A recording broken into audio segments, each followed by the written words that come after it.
xia nó nè đàn đang ở trên người chế đấy đã tập trồng món nào đó đàn này cho mình giàu đó trong này nè mình giàu là trong cái lẩu của trong đó lên từ qua nó láo tốt rồi con bé nữa cái ta phải đe để cho mình giàu nè tôi cho cái một sai đi chơi chia đó cái không muốn à lần này lúc chơi chia na lúc chơi à tất tật thành nó cái nhá na này trong cần cầu nữa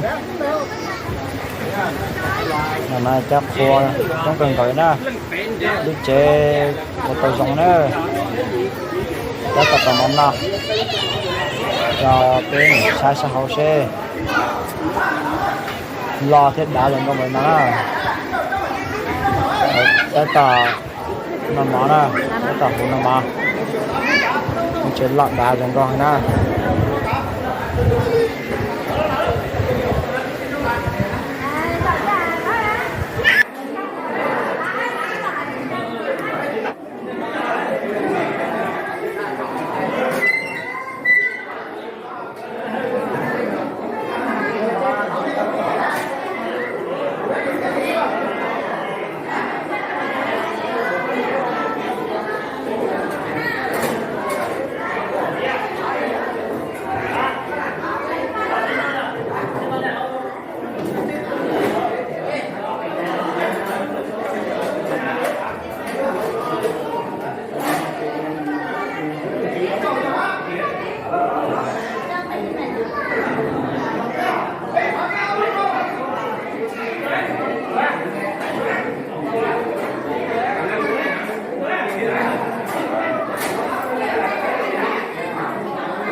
cái tờ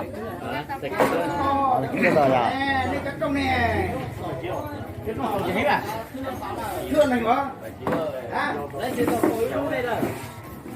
Anh đi tao.